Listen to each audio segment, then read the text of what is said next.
శ్రోతలకు స్వాగతం. నమస్కారం. నేను మీ గాంధీ. మా యొక్క ప్రసారాన్ని పూర్తిగా ఆలకించి మీ యొక్క ప్రశంసను లైక్ బటన్ ద్వారా తెలియపరచగలరని ఆశిస్తున్నాం. అదేవిధంగా మా యొక్క ఛానల్ను సబ్స్క్రైబ్ చేసుకొనగలరని మా మనవి.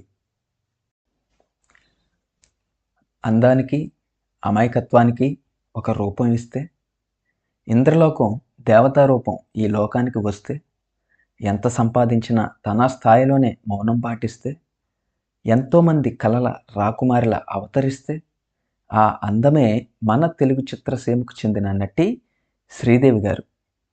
ఈ ప్రసారంలో ఆమె యొక్క పూర్తి సమాచారం మీకోసం. శ్రీదేవి గారు 1963వ సంవత్సరంలో ఆగస్టు 13వ తేదీన అయ్యప్పన్ రాజేశ్వరి దంపతులకు తమిళనాడులోని శివకాశిలో జన్మించారు.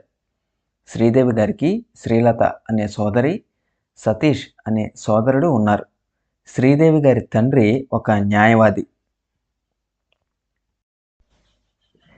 శ్రీదేవి గారు నటనా జీవితం 1967 సంవత్సరంలో వచ్చిన కందన్ కరుణై అనే చిత్రంతో మొదలైంది. అప్పటికి ఆమె వయసు 4 సంవత్సరాలు మాత్రమే.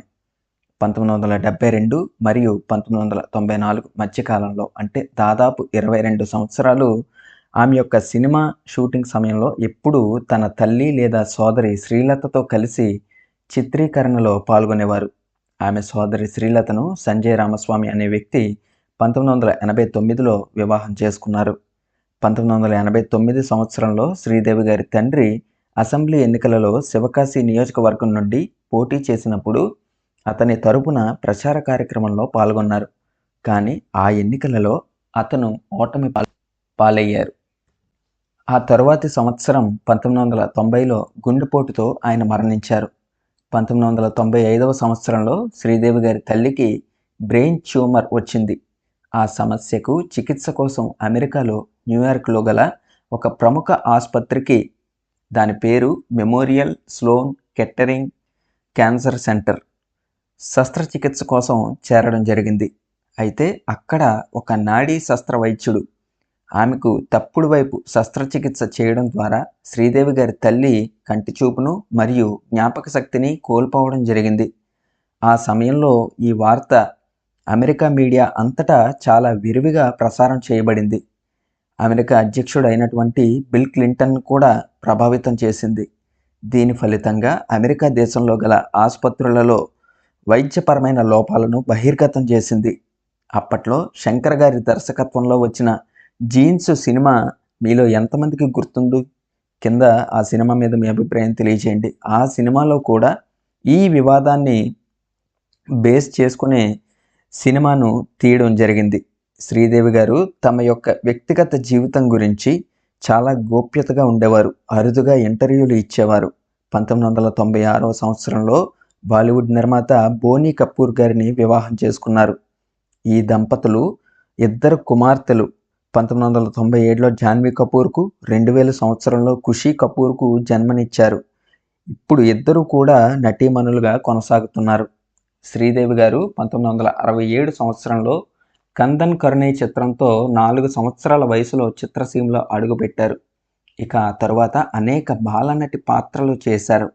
1976 సంవత్సరంలో కె. బాలచంద్ర గారి దర్శకత్వంలో తమిళ చిత్రంతో హీరోయిన్గా పరిచయం అయ్యారు.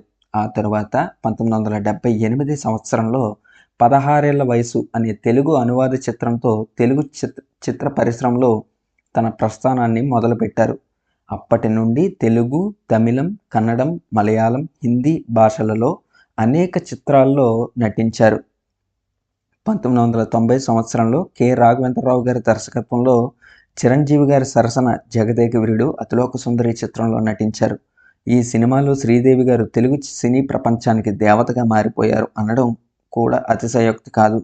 ఈ క్రమంలో తెలుగులో 93 చిత్రాలు, తమిళంలో 74 చిత్రాలు, హిందీలో 73 చిత్రాలు, మలయాళంలో 24 చిత్రాలు, కన్నడలో 5 చిత్రాలతో మొత్తంగా 269 చిత్రాల్లో నటించారు.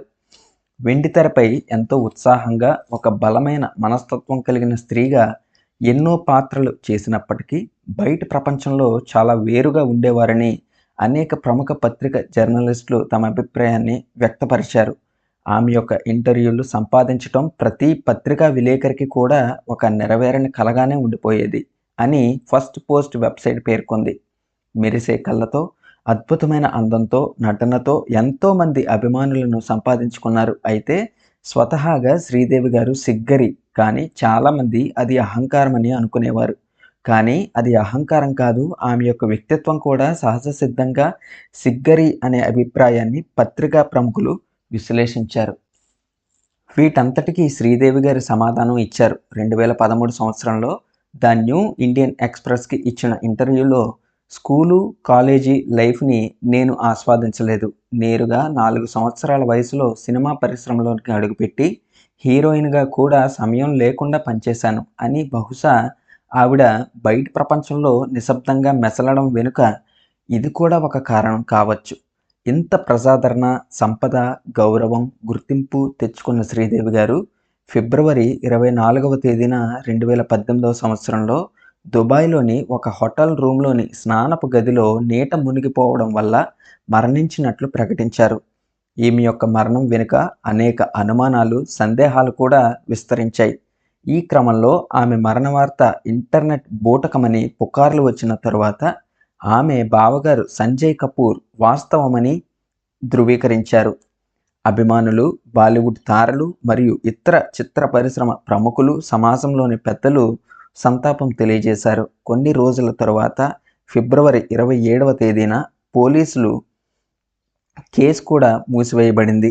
అదే రోజు రాత్రి ఆమె మృతదేహాన్ని భారతదేశంలో ప్రముఖ వ్యాపారవేత్త అయిన అనిల్ అంబానీ గారి స్వంత విమానంలో ఆమె భర్త మరియు అర్జున్ కపూర్ గారు భారతదేశానికి తీసుకొచ్చారు.